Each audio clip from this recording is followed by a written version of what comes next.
Just to remind you, as I'm sure everybody knows, a quick way of dropping out of thought is to take a conscious breath, which means in and out. Conscious breath means what? Conscious breath means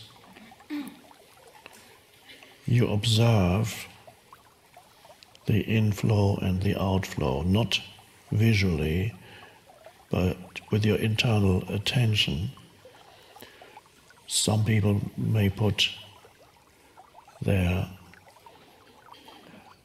point of observation the nostrils, but it's probably best to observe the inflow of the air, in other words, to feel it.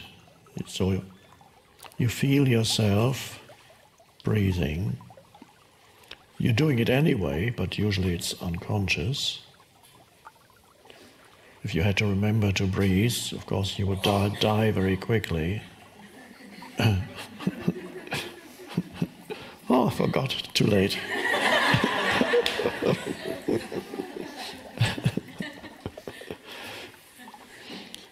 So conscious means your attention is there. Your attention then follows the breath as it moves into the body, and you feel that.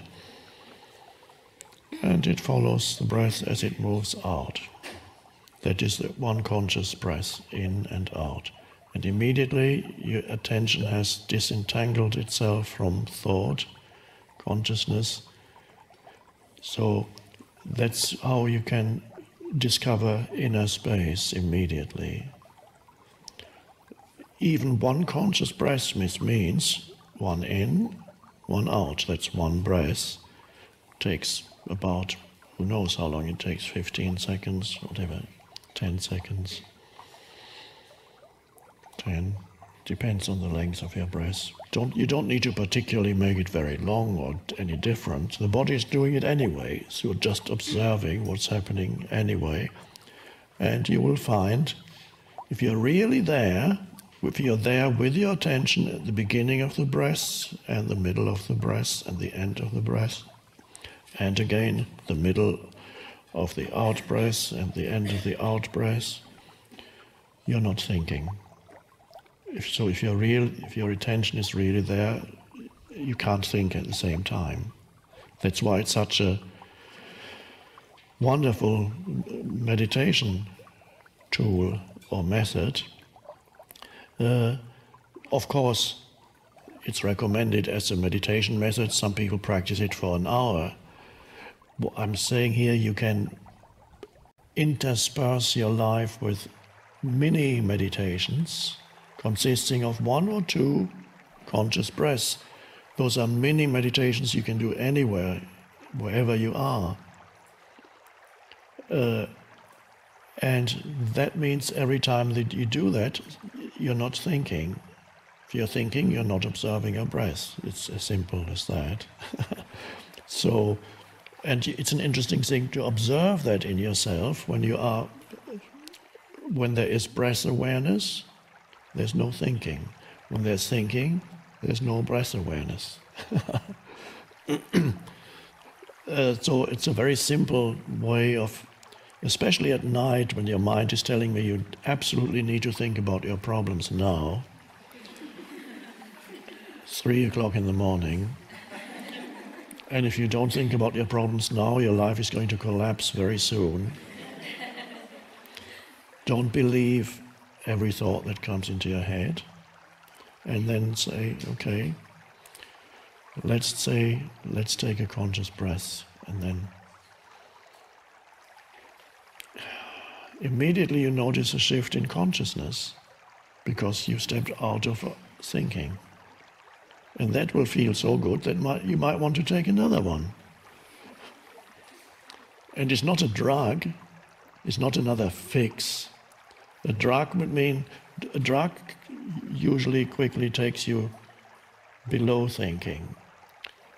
But the awareness that we talk about here takes you above thinking. it requires an alertness. There are certain similarities, of course, between the state below thinking and the state above thinking, but there are huge differences too. The state below thinking is the state of the, in human terms, a simpleton, a person who is so simple that his or her mind is not creating any problems yet. Just enjoying things as they come, just a little enjoy eating and drinking, and just like the Hobbit and they're lovely, lovable creatures. They haven't got an ego yet, or just a very rudimentary ego, because they haven't been totally absorbed by thinking. So they are in a deeper state of connectedness with being than the mind-absorbed person. That's why they can perform important tasks that the more intelligent people cannot perform, because the fool, this is the traditional mythological figure of the fool, very important in different mythologies, has certain powers that the more advanced people don't have. So often the important task is given to the fool to perform, because, and this of course is not made explicit, I'm saying it now, because there's an intuitive knowing that the fool is more deeply connected with the source of life and of being. He's not totally lost in thinking yet. But you don't want to become a fool again. We're here as the awareness of thought means there's an alertness, you rise above thinking. There are some similarities. One is that you're not creating unnecessary problems anymore like the fool. But you've risen above, there's a much deeper knowing there. There's the same state of connectedness, but you've been through thinking and you're still able to use the tool of thinking without being used by it. That's an enormous step forward in evolution.